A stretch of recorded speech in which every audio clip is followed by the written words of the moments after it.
नमस्कार साथियों इस टॉपिक में आप समझेंगे असंक्रमणी ज़मीन को आप संक्रमणी कैसे करवाएं।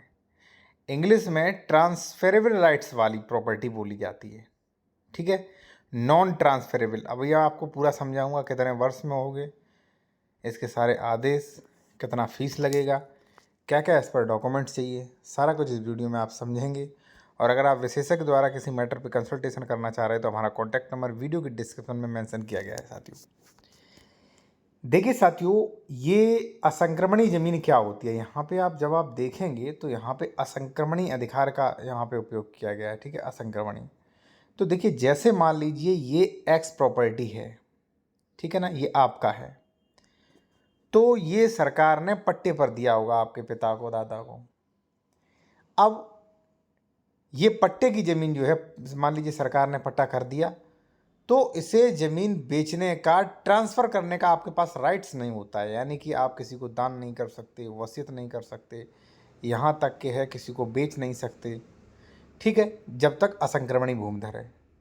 लेकिन अगर यहाँ पे संक्रमणी अधिकार वाला भूमिधर बना दिया, यानी कि संक्रमणी राइट्स मिल गए, तो वो बेच सकता है, दान दे सकता है, मकान बनवा सकता है, कुछ भी करे, उसका मर्जी। तो हर लोग चाहता है, हर व्यक्ति चाहता है कि भाई जो हमारी असंक्रमणी ज़मीन है, जो हम बेच नहीं सकते, दान नहीं कर सकते, मुझे सारे राइट्स मिल जाएं। तो बिल्कुल मिल जाएंगे। चलिए मैं आपको कानून बताता हूँ, ये पढ़िए आप यहाँ पे, ठीक है। और देखिए मैंने इसके संबंध में एक शिकायत भी जो है वो की गई है, उसको भी अवगत करवाएंगे और आप भी कर सकते हैं इस प्रकार की, ठीक है ना।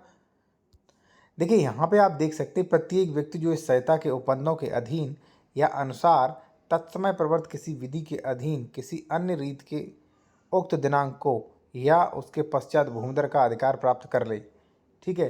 प्रत्येक व्यक्ति इस संहिता के प्रारंभ ठीक पूर्व असंक्रमणी अधिकार वाला भूमिधर हो, यानी कि जो असंक्रमणी अधिकार वाला भूमिधर है 5 वर्ष या अधिक के लिए ऐसा भूमिधर रहा है, तो ऐसे प्रारंभ पर संक्रमणी अधिकार वाला भूमिधर हो जाएगा। उन्होंने तो कह दिया भाई, अगर मान लीजिए 5 वर्ष आपको हो गए तो आप संक्रमणी भूमिधर माने जाओगे। लेकिन अब जो भी अधिकारी हैं वो संक्रमणी को संक्रमणी करते नहीं हैं, खतौनी पे दर्ज नहीं कर रहे हैं, ठीक है। जब खतौनी पे दर्ज नहीं करेंगे तो ट्रांसफर राइट्स आपको मिलेंगे नहीं साथियों।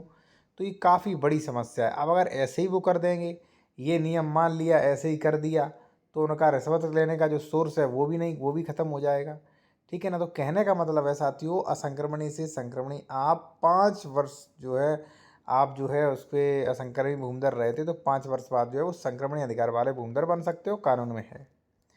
अब ये बनते नहीं है, तो मैंने जो है इसके संबंध में शिकायतें की हैं, और आप चाहो आप भी शिकायत कर सकते हो इसी प्रकार से साथियों, ठीक है। चलिए क्या शिकायत है वो मैं आपको बताता हूँ, फिर आपको बताऊँगा कौन कौन से डॉक्यूमेंट्स लगेंगे असंक्रमणी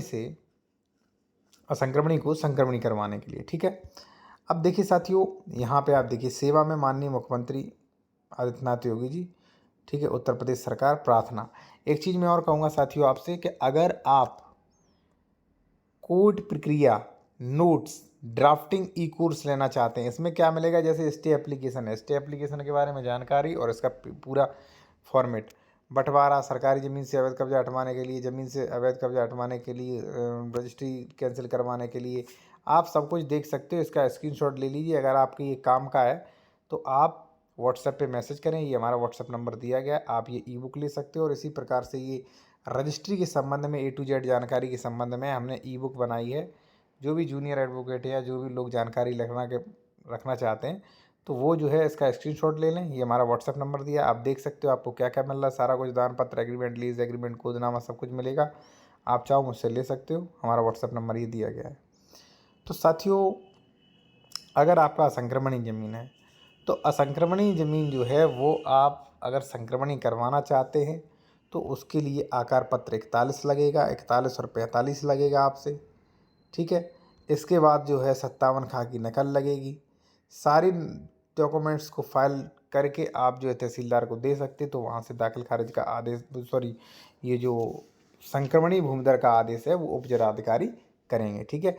जांच आख्या वगैरह तहसीलदार लगाते हैं, और इसका जो आदेश जो है, फाइनली आदेश जो है वो देते हैं साथियों, कौन, उप जिला अधिकारी, ठीक है। तो इस तरीके से अगर मान लीजिए आपका नहीं हो रहा है, तो इस तरीके से आप भी शिकायत राज्य सरकार को कर सकते हो। और मैं तो कहूँगा भाई सभी करें, जिससे सरकार संज्ञान में आए और सरकार जो है इस पर कानून